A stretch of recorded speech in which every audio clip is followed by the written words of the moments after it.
आता सन्माननीय प्रवीणजी दरेकर, बराचसा तुमचा वेळ सभागृहातल्या गोंधळामुळे गेलाय खरं आहे, परंतु तुम्ही सगळे मुद्दे मांडलेले आहेत. दुसरं, मला तुम्ही या पॉइंट ऑफ इन्फॉर्मेशन म्हणून मांडणार आहात माहित नव्हतं, परंतु गांभीर्य लक्षात घेऊन मी थोडं बोलू दिलं. आता प्रश्न असा आहे की यांच्या बाजूने हरकत येते, पण स्वतः विरोधी पक्षनेत्यांचा जसा अधिकार आहे तसं तुमचाही गटनेते म्हणून बोलायचा अधिकार आहे. तर मला असं वाटतं थांबा, आता मुख्यमंत्री आपण याच्यावरती आपलं म्हणणं मांडा सरकारच्या वतीने. नाही, कन्क्लूड झालेलं आहे.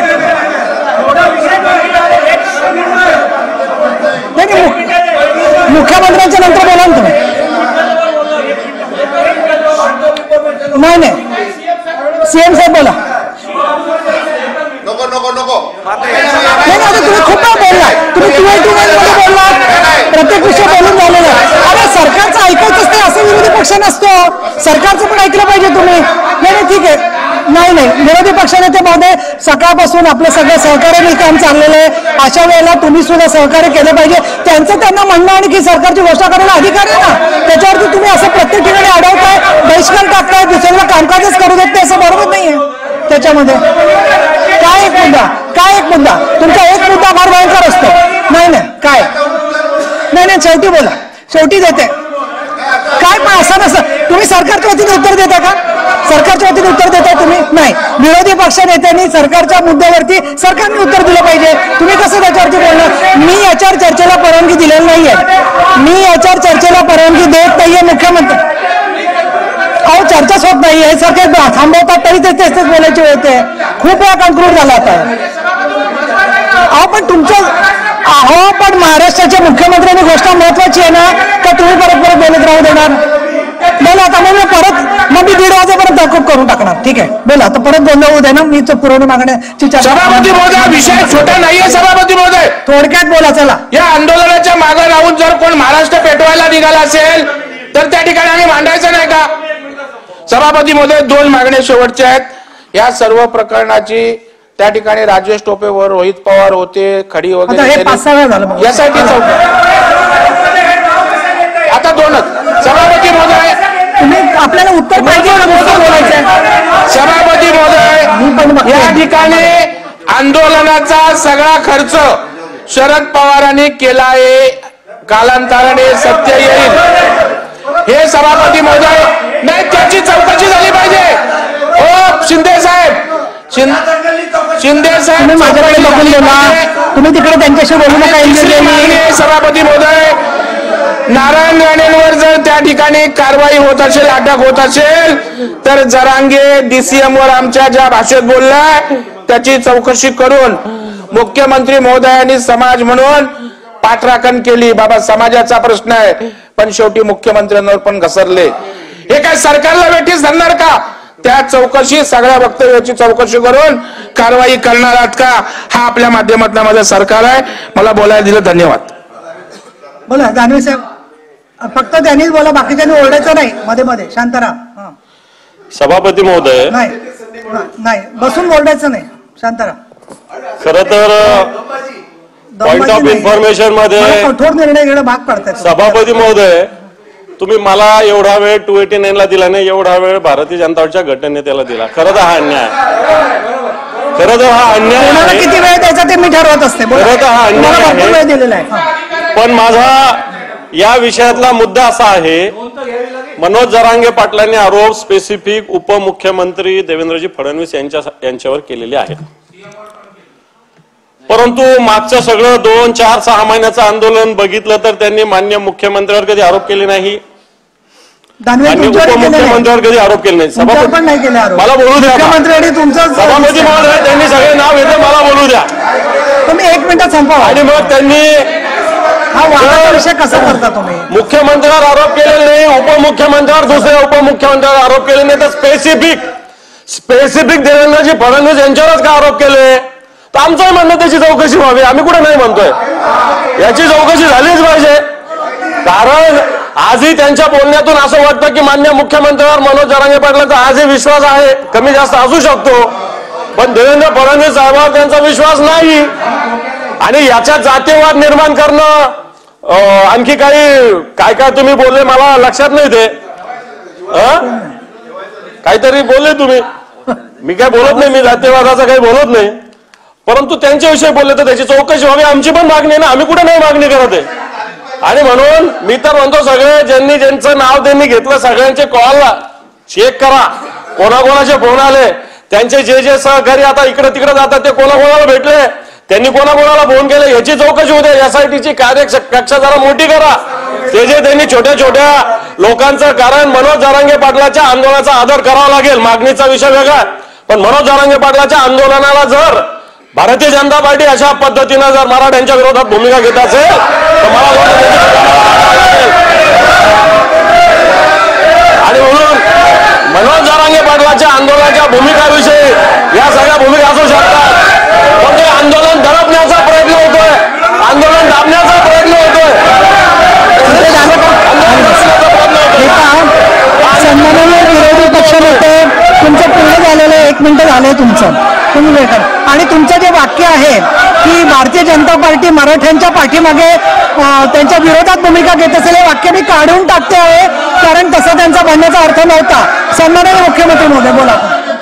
बसा, खाली बसा. मुख्यमंत्री बोलतात, खाली बसा. काही खाली बसा, जागेवर चला. सभापती महोदया,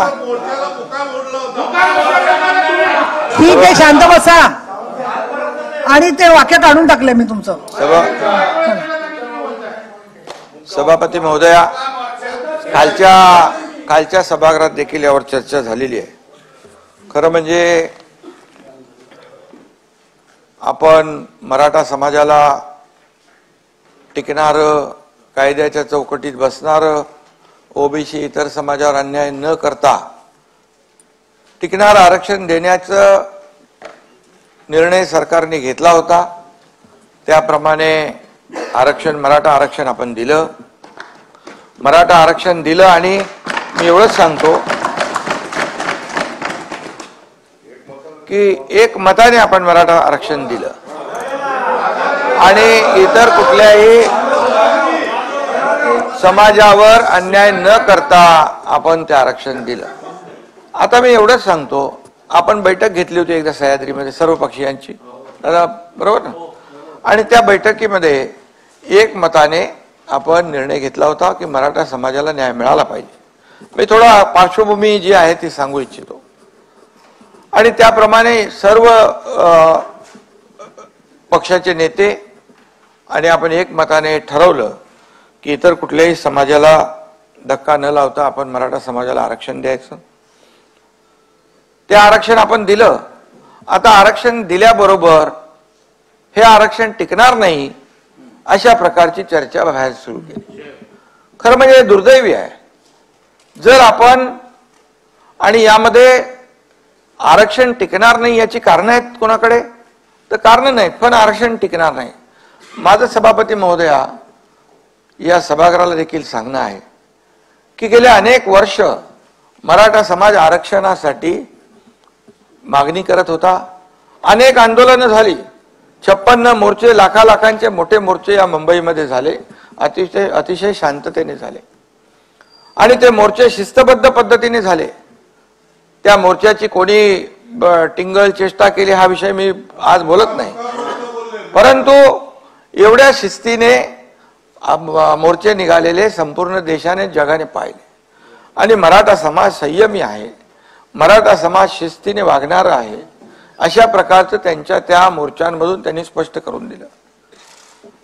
आता या आरक्षण देत असताना मनोज जरांगे पाटील यांनी मराठवाड्यातल्या कुणबी प्रमाणपत्र ज्यांच्या नोंदी जुन्या आहेत त्यांना कुणबी दाखले मिळत नाहीत अशा प्रकारची मागणी केली. मी आपल्याला सांगू इच्छितो सभापती महोदया, जवळपास संपूर्ण या आपल्या राज्याची यंत्रणा, मराठवाड्याची यंत्रणा कामाला आपली लागली. प्रत्येक जिल्ह्यामध्ये एक विशेष कक्ष स्थापन केला. 2-2.5 लाख लोक काम करत होते आणि ज्या नोंदी सापडत नव्हत्या त्या सापडू लागल्या. ज्या नोंदी, त्याचा कायदा होता पूर्वीपासून, मराठा समाजाच्या नोंदी असतील तर त्यांना प्रमाणपत्र मिळालं पाहिजे 1967 पूर्वीच्या. ते आम्ही सुरू केलं. त्यानंतर आणखी त्यापुढे जाऊन आपण जस्टिस शिंदे समितीला हे काम दिलं. जस्टिस शिंदे समिती इतक्या म्हणजे बारकाईने त्याच्यावर काम करत होती की मनोज जरांगे पाटील स्वतः म्हणाले की जस्टिस शिंदे समितीचं काम अतिशय उत्तम आहे आणि यांना आणखी आपण मुदतवाढ दिली पाहिजे. मग तेलंगणा, हैदराबाद या ठिकाणचे देखील जी काही रेकॉर्ड्स आहेत जुनी, ती रेकॉर्ड जसं जसं ते सांगत गेले तसं तसं आपण त्या ठिकाणी करत गेलो, हे मी मुद्दाम सांगतो. आणि पूर्णपणे सरकारने मराठा समाजाला न्याय कसा मिळेल या बाबतीमध्ये भूमिका घेतली. भूमिका घेत असताना जरांगे पाटील यांनी पहिलं कुणबी नोंदी ज्या जुन्या आहेत तो कायदा आपला आहे, 2000चा कायदा आहे, 2012चे रूल्स आहेत, 1967 पूर्वीचे जे काही दाखले आहेत, नोंदी आहेत, त्यांना आपण ब्लड रिलेशनला यामध्ये आपण द्यायचा निर्णय घेतला, त्याप्रमाणे प्रमाणपत्र देऊ लागलो. त्यानंतर मनोज जरांगे पाटील यांनी दुसरी मागणी या ठिकाणी केली की सरसकट पाहिजे. सरसकट हे आरक्षण प्रमाणपत्र हे देताच येणार नाही. त्यांना सांगितलं कायदेशीर हे टिकणार नाही, कायद्याच्या कसोटीवर टिकणार नाही. अनेक लोक कोर्टात गेले होते, त्यांचे सहकारी देखील कोर्टात गेले होते, परंतु कोर्टाने ते फेटाळलं, रिजेक्ट केलं. आणि म्हणून आम्ही त्यावेळेस असं इतिहासात पहिल्यांदा झालं, 3 निवृत्त न्यायाधीश आम्ही तिकडे पाठवले आणि त्यांना ज्या काही चर्चा होती ती चर्चा केली. त्यानंतर मग दुसरा विषय आला, हे गेल्यानंतर मग सरसकट नंतर सगळे सोयरीचा विषय आला. त्याच्यानंतर मराठवाड्याची व्याप्ती सोडून अख्ख्या राज्याला तुम्ही कुणबी प्रमाणपत्र द्या, कुणाची मागणी नव्हती. त्यांचं म्हणणं होतं आम्हाला मराठा आरक्षण पाहिजे, इतर लोकांना मराठवाड्यामध्ये कुणबी प्रमाणपत्र पाहिजे, हे मिळत नव्हते, ते मिळू लागले. आणि इतर मराठवाडा सोडून ज्या लोकांची मागणी होती आम्हाला मराठा आरक्षण मिळालं पाहिजे. आता मराठा आरक्षण म्हणजे मागण्या त्यांच्या कशा बदलत गेल्या, म्हणजे यामध्ये नंतर मग ओबीसी मध्ये द्या, मराठा आरक्षण 10% आपण जे दिलं, मराठा आरक्षण 10% दिलं, हे कायद्याने दिलंय, आपण कायद्याने दिलेलं आहे आणि कायद्याच्या कसोटीवर टिकणारं आरक्षण आहे. सुप्रीम कोर्टाने देखील त्याच्यामध्ये एक विंडो ठेवली होती, पॅरा 550. मी मागच्या वेळेस ते या सभागृहात सांगितलेलं आहे की अतिशय अपवादात्मक परिस्थितीमध्ये राज्य सरकारला 50%च्या वरती आरक्षण देता येत आणि परिस्थिती निर्माण झाली. आपण मराठा समाजाला 10% आरक्षण दिलं. 10% आरक्षण देताना सगळ्या बाबी विचारात घेतल्या. त्या सगळ्यामध्ये मराठा समाज, जसं सुप्रीम कोर्टाने, मी पुन्हा एकदा सांगतो, सुप्रीम कुणाच्या मनामध्ये संभ्रम असता कामा नये, दिलेले आरक्षण टिकणार आहे. सुप्रीम कोर्टाने जे ऑब्झर्वेशन नोंदवली होती, मराठा समाज फॉरवर्ड आहे. बापट कमिशनने फॉरवर्ड दाखवला, मग त्यांनी म्हटलं गायकवाड कमिशनने या अहवालामध्ये बॅकवर्ड दाखवलं, आहे कसं काय होऊ शकतं, मराठा समाज हा फॉरवर्ड आहे. मग तुम्ही पहिलं त्याला बॅकवर्ड सिद्ध करा, सोशली आणि एज्युकेशनली बॅकवर्डनेस त्याचं सिद्ध करा. तुम्ही आयोग नेमू शकता, आयोगाचा अहवाल घेऊन तुम्ही कोर्टासमोर येऊ शकता. या सगळ्या बाबी सुप्रीम कोर्टाने निर्णय देताना त्यामध्ये मांडलेल्या आहेत. त्रुटी ज्या मांडल्या, या सगळ्या त्रुटी आणि सगळ्या बाबी आम्ही मागासवर्ग मराठा मागास समाज, जो आपला मागासवर्ग आयोग जो आहे, त्या आयोगाला या सगळ्या टीवार दिल्या आणि त्यामध्ये पूर्ण डिटेल अगोदरचा सर्वे, सॅम्पल सर्वे होता. जेव्हा आपलं आरक्षण रद्द झाल्यानंतर भोसले कमिटी आपण स्थापन केली, भोसले कमिटीला त्याचा अभ्यास करायला दिला आपण. हा अभ्यास करत असताना यामध्ये पूर्णपणे जी निरीक्षणं सुप्रीम कोर्टाने नोंदवली होती त्या सर्व निरीक्षणाचा अभ्यास केला. ज्या त्रुटी दाखवल्या होत्या त्या त्रुटींचा अभ्यास केला.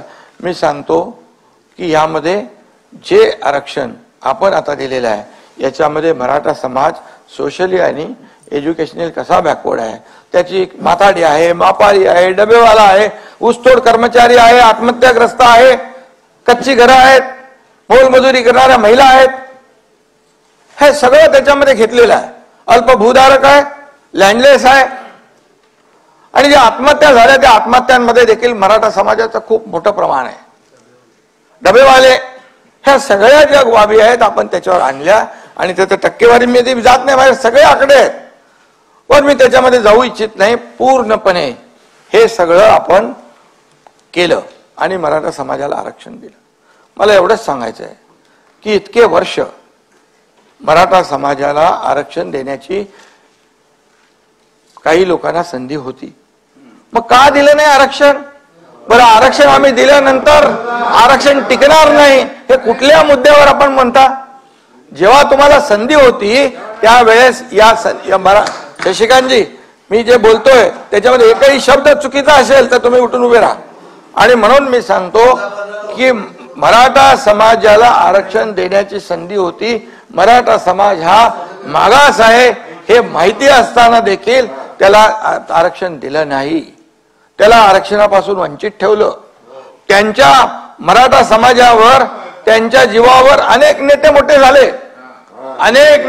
झाले, परंतु त्यांना वंचित ठेवलं हे देखील मी या ठिकाणी सांगू इच्छितो.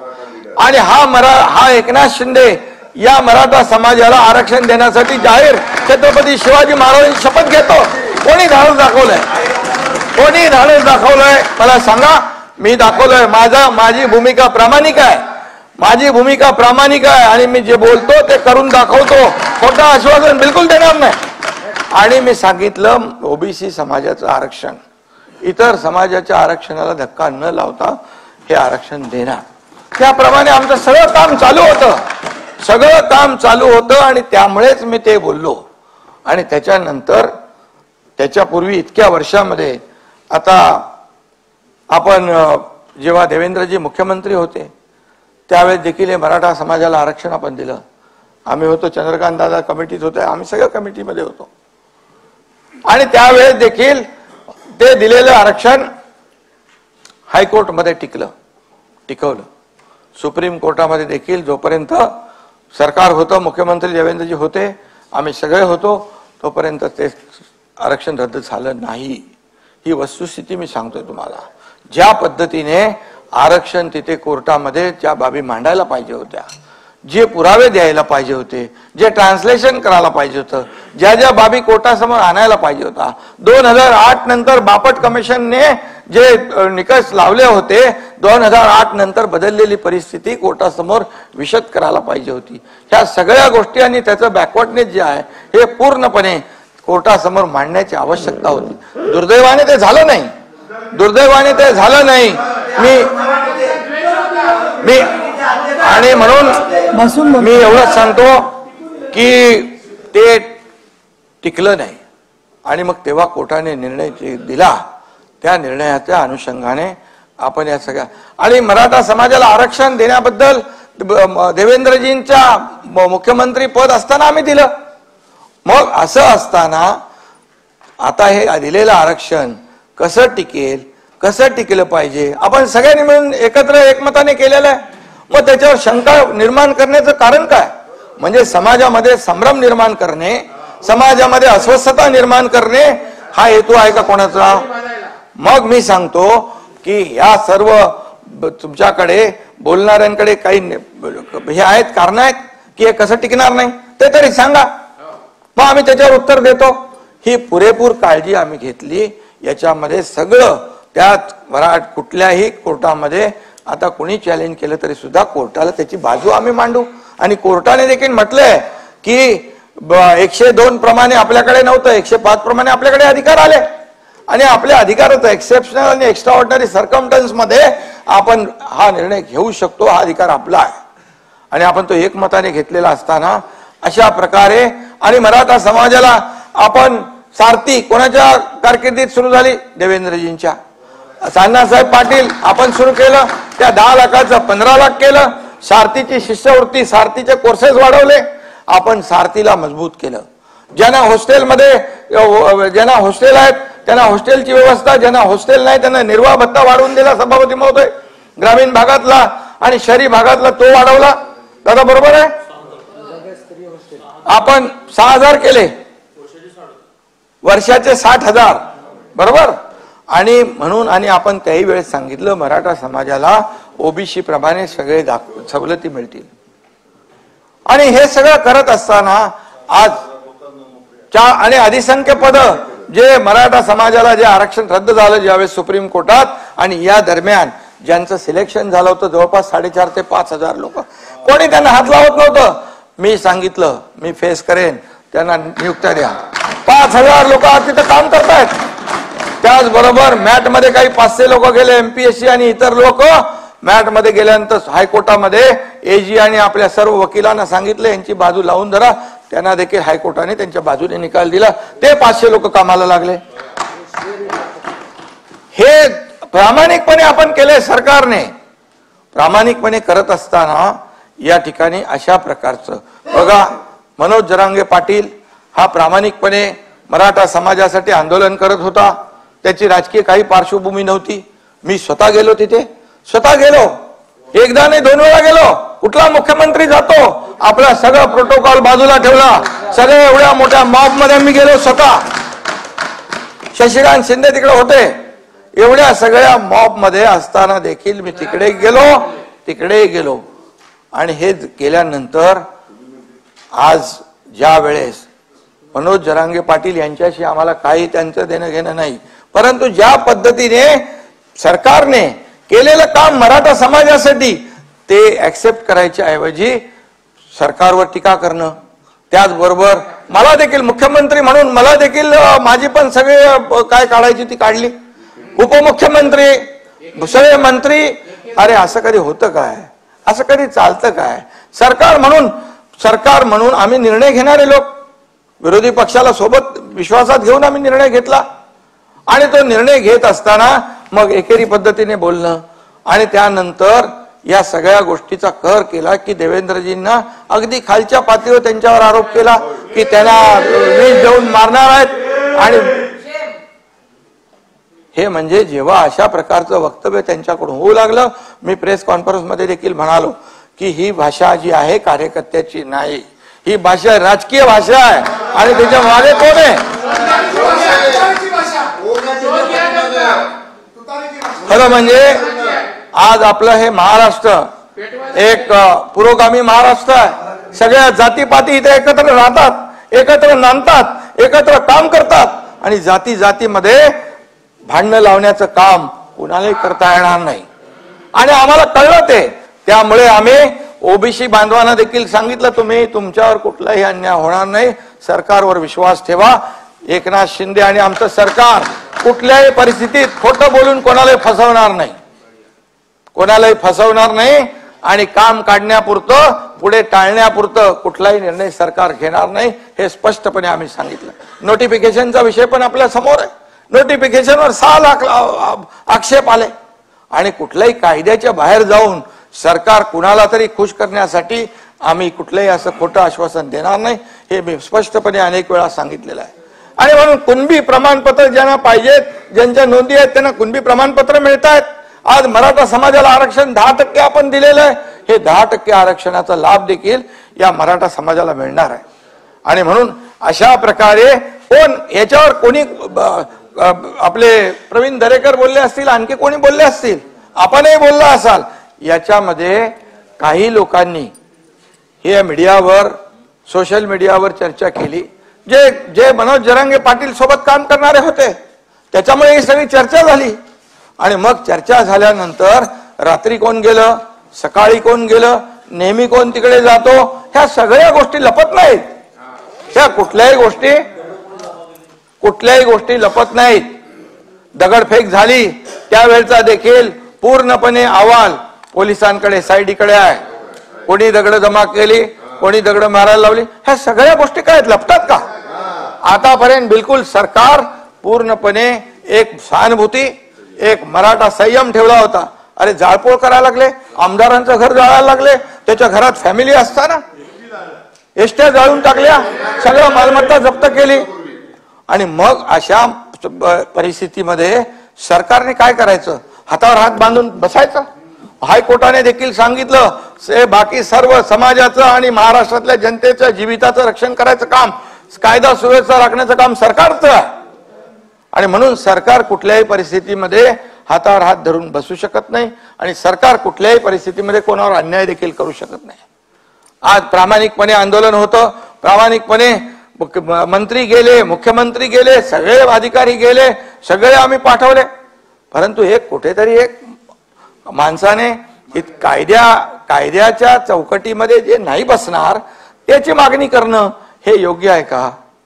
आणि म्हणून ज्या गोष्टी बाहेर येत आहेत आणि देवेंद्रजींना हे करणं, आता कोणीतरी म्हणालं, अंबादास तुम्ही म्हणालात की मुख्यमंत्र्यांच्या बद्दल ते बोलत नाहीत, ह्यांच्याबद्दल बोलतायत, म्हणजे आमच्यामध्ये काही दुपारी होणार नाही.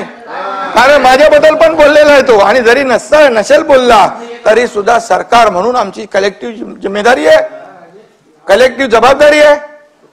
त्यामुळे अशा प्रकारचं हे देखील मनोज जरांगे पाटील यांच्या तोंडून जे येतंय, मग का नाही बोलणार हे लोक की मग ही भाषा कुणाची आहे, हे सगळं स्ट्रॅटेजी कुणाची आहे की एकावर आरोप करायचं, दुसऱ्याला सेफ ठेवायचं. पण आमच्या सरकारमध्ये कुठलाही निर्णय, मी घेतलेले प्रत्येक निर्णय दोन्ही DCM आमचे संबंधित मंत्री यांच्याशी चर्चा करूनच शेवटी हा राज्याचा एक संवेदनशील विषय आहे. आणि म्हणून अशा प्रकारे जे आपण आता दिलंय, मराठा समाजाला आरक्षण 50% दिलंय, तिथे कुणबी प्रमाणपत्र जी आहेत ती मिळत आहेत. आणि जो काय बॅकलॉग होता मराठा समाजाला मिळत नव्हतं ते सुरू केलं आपण. त्याचं सगळ्यांनी स्वागत केलं पाहिजे, सगळ्यांनी त्याचं स्वागत केलं पाहिजे. आणि त्याच्यामध्ये कसं टिकेल या बाबतीमध्ये बोललं पाहिजे. आणि म्हणून मला वाटतं की याच्यामध्ये जे काही यांनी मुद्दे उपस्थित केलेले आहेत कोणी, आणि कायदा सगळ्यांना समान असावा. मी प्रेस कॉन्फरन्स मध्ये पण बोललो, कायद्यापेक्षा कोणी मोठा नाही. मुख्यमंत्री असला तरी तो सुद्धा नाही, कायदा त्यांनी पाळला पाहिजे. आणि म्हणून कायदा आपण या सार्वभौम या सभागृहामध्ये कायदे पारित करतो. या कायद्याचं उल्लंघन कोणालाच करता येणार नाही. जयंतराव, सगळ्यांनी कायदा पाळला पाहिजे. आणि म्हणून कायद्यापेक्षा कोणी मोठा नाही. काय भाषा, काय हे करून टाका, ते करून टाका, हे झालं पाहिजे, ते झालं पाहिजे, हे बंद करा, हे गाव बंद करा, असं कधी झालं होतं आपल्याकडे? असं कधी झालं होतं आपल्याकडे? असं कधीच झालं नव्हतं. आणि म्हणून याच्यामध्ये बघा, आपल्याला मी सांगतो, हा आपला महाराष्ट्र आहे, आपली एक संस्कृती आहे, आपली परंपरा आहे. आणि या सगळ्या गोष्टी ज्या आहेत याच्यामध्ये कुणाला उतरवा. आणि काय काय भाषा, हा असं कसं काय होऊ शकतं? प्रत्येकाने आपली मर्यादा ओळखून बोललं पाहिजे. या देशाचे प्रधानमंत्री मोदी साहेबांनी जगात नाव केलं, आज आपल्याला त्याचा अभिमान असला पाहिजे. नाताभाऊ, जगभरामध्ये आम्ही जातो तर मोदीजींच्या नावाने, आपल्या देशाच्या नावाने सन्मानाने बोललं जातं, आदराने बोललं जातं. आज पूर्वी भारत बोलला की कोणी लक्ष देत नव्हतं, आज भारत बोलला की जग लक्ष देत आहे. याचं कारण जे संबंध जपलेले आहेत, कोविडमध्ये असेल, इतर वेळा असेल, इतर जगाला देशांना मदत. तुम्ही म्हणा आता मोदीजींच्या बद्दल चांगलं बोलतो, चांगलं केलं तर चांगलं, बाळासाहेबांनी आम्हाला शिकवलंय, जे चांगलं आहे ते चांगलं बोला. अंबादास बरोबर आहे, ज्या चांगल्याला चांगलं बोला. आणि नाही ते खरं आहे. आणि म्हणून चांगल्याला चांगलं बोलण्याची सवय आमची आहे, ही शिकवण आमची आहे. वाईटाला वाईटाचं त्याला पण धडा शिकवायचं काम पण शिकवलेलं आहे. आणि म्हणून आज या देशाचे प्रधानमंत्री मोदी साहेब यांच्याबद्दल अशा प्रकारचे उद्गार काढणं हे शोभतं का? असं होऊ शकतं का? ही सरकारची जबाबदारी आहे.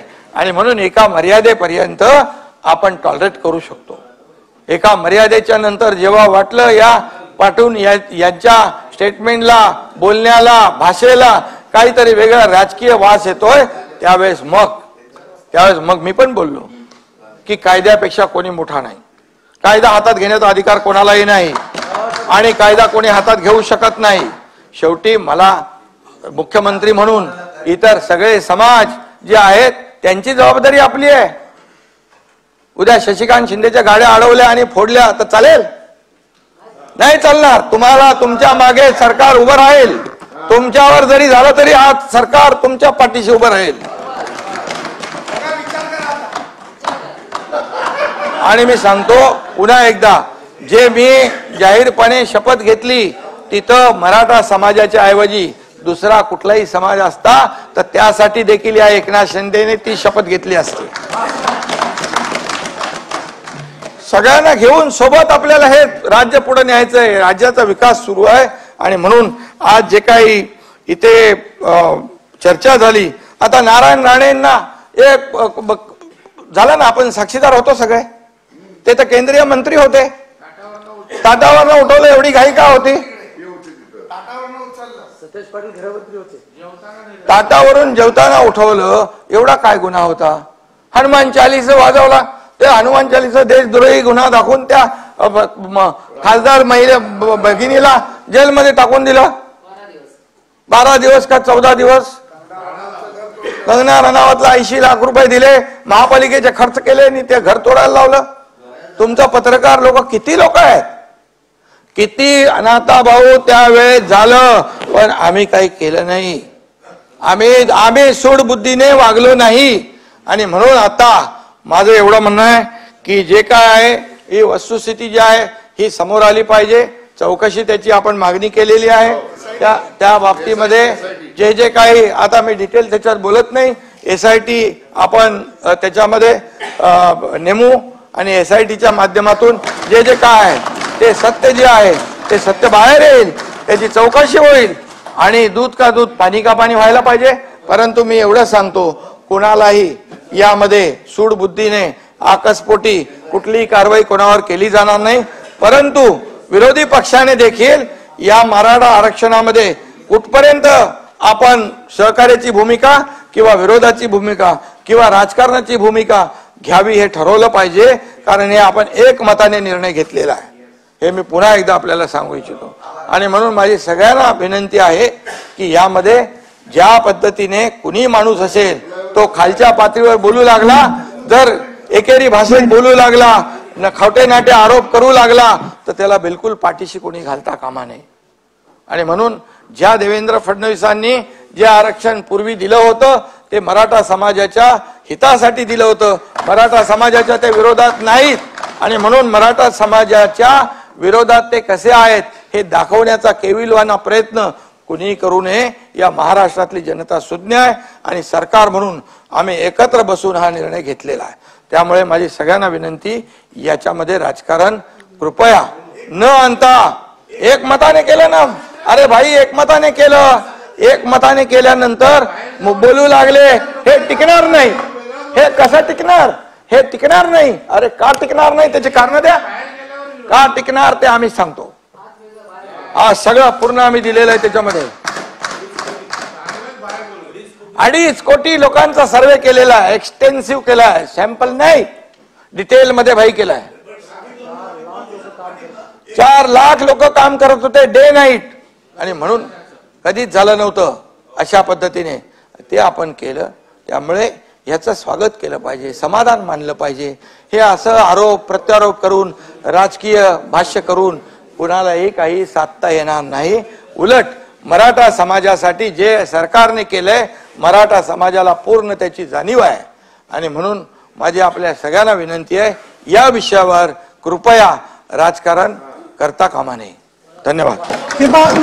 तेव्हा सभागृहामध्ये आज पुरवणी मागण्यांचं कामकाज बाकी आहे, त्याच्यात सगळ्या सभासदांना बोलायचं आहे. दुसरं, महाराष्ट्र अत्यंत अशांत आहे.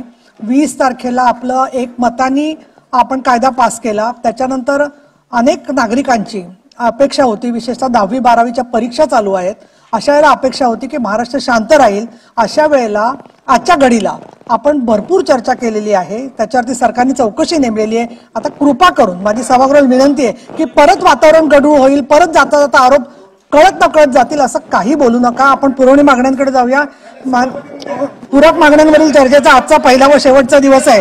कार्यक्रम पत्रिकेवर दर्शवलेल्या मंत्र्यांच्या पूरक मागण्यांवर आज चर्चा घेण्यात येईल. पूरक मागण्या आणि त्याही चर्चा नाहीये, आता विषय संपलेला. पूरक मागण्या आणि त्याखालील बाबी यासंबंधी माहिती सदस्यांना पत्रक भाग 2 द्वारे वेगळी प्रस्तुत करण्यात आली आहे. प्रत्येक सदस्याने भाषण करताना बाब क्रमांक, सन्माननीय जयेंद्र खाली बसा प्लीज, आपलं कामकाज चालू आहे. तुम्ही पुरवणी मागण्यांसाठी नाही फक्त तुम्हाला नाही बोलता येणार. बाब क्रमांक आणि पूरक विवरण पत्राचा पृष्ठ क्रमांक सांगण्याची कृपा करावी. चर्चा संबंधित बाबीपुरतीच मर्यादित असून मूळ मागणीवर चर्चा करता येणार नाही हे आपणास विदित आहेच. तसेच कामकाज सल्लागार समितीच्या प्लीज जयंतराव खाली बसा दिनांक 23 फेब्रुवारी 2016 रोजीच्या बैठकीत निर्णयानुसार पुरवणी मागण्यांवरील चर्चेस प्रथेप्रमाणे त्या विभागाच्या संबंधित माननीय मंत्री यांनी उत्तर द्यायचं आहे. सन्मानन नाही, मी एकाला दिले सदस्यांना तर अनेक सदस्यांना बोलायचंय. मी अन्याय करू शकत नाही कोणावर. अंबादास दानवे पुरवणी मागण्यांवरती सुरू करा. जयंतराव असं नाही करता येणार. जयंतराव असं भांडण करून नाही चालणार. माझी विनंती आहे तुम्हाला, तुम्ही प्लीज खाली बसा. तुम्ही एकटे कोण लागता असं सभागृहाचं नाही. मग मी सगळ्या सभागृहाला बोलायला परवानगी देते आणि पुरवणी मागण्यांवरची चर्चा आपण मान्य करून टाकू. पुरवणी मागण्याची चर्चा मान्य करून टाकू. नाही जयंतराव मी खाली बसते. मी पटलावरून काढून टाकते सगळं. पुरवणी मागण्यांची चर्चा सुरू करा. पुरवणी मागण्यांची चर्चा सुरू करा. सन्माननीय विरोधी पक्षनेते अंबादास दानवे. नाही आभार खासगीत माना. नाही मी आभार मानते. मी तुमच्या वतीने आभार मानते मुख्यमंत्र्यांचे. पण अंबादास दानवे सुरू करा पुरवणी मागण्या. बऱ्याच सदस्यांना बोलायचं आहे. पुरवणी मागण्यांवर बऱ्याच सदस्यांना बोलायचं आहे. अंबादासजी दानवे तुम्ही 30-35 मिनिटं बोलणार. अजून 30-40 सदस्य बोलायचे. 1:30 वाजता कामकाज संपवायचंय. जयंतराव प्लीज असे काय लोकशाही झाले. तुम्ही पाहिजे ते उभं राहिला म्हणजे लोकशाही आणि बाकीची हुकुमशाही. बाबा आढावांचा विषय घेतला, हेटवणे जाण्याचा निर्णय घेतला, पुरवणी मागण्यांवर आता बोलायचं हे सांगितलं, शशिकांत शिंदेचा विषय घेतला, सचिन अहिरांचा विषय घेतला, 10 जणांचा विषय घेतला, अमोल मिटकरींचा विषय घेतला, तरी परत तुम्ही बोलताय पुरवणी मागण्या इतर सदस्यांना बोलू द्यायचं नाही का? नाही तर मी सगळ्या सदस्यांना सांगते की फक्त अंबादास दानवे बोलतील आणि कुठल्याही सदस्यांना बोलायला मिळणार नाही. पुरवणी मागण्या मान्य करून 1:15 वाजता सभागृह थांबवायला लागेल. हे काय चाललंय? बरोबर चाललेलं आहे. अंबादास दानवे बोलायचं खर्च खाली बसा. नाही असं हुज्जत घालायची नाही. मी परवानगी दिलेली नाही. तुम्ही आभार मानलेच, मुख्यमंत्र्यांना कळले. आभार मानले मुख्यमंत्र्यांना कळलेले आहेत आभार. अंबादास दानवे बोला. मला पुरवणी मागण्यांचं कामकाज पूर्ण केल्याशिवाय अर्थसंकल्प घेताना नाही. प्लीज मी तुम्हाला फार तर दिलगिरी व्यक्त करतो पण खाली बसा. खर्च खाली बसा प्लीज. जयंतराव तुमचे आभार कळलेले आहेत. अंबादास दानवे बोला आणि थोडक्यात बोला. म्हणजे 15-20 मिनिटं बोला कारण खूप लोकांना बोलायचं. मी दिलेली नाही परवानगी आपल्याला. मी परवानगी दिलेली नाही. तुमचे आभार कळलेले आहेत. अंबादास दानवे बोला. माननीय मुख्यमंत्री जयंतराव ही तुम्ही सभागृहाचा वेळ वाया घालवताय. आपण सभागृहाचा वेळ वाया घालवताय. अहो काय माहितीये मुख्यमंत्री महोदय, तुम्ही बोलून निघून जाल. याच्यानंतर प्रत्येकाला आभार मानायचे तुमचे आणि मग मी पुरवणी मागण्यांची चर्चा कॅन्सल करते. नाही मला सभागृहाला मत विचारायचं. मी पुरवणी मागण्या डायरेक्ट घेऊ का? मी सगळ्यांना बोलायला देते.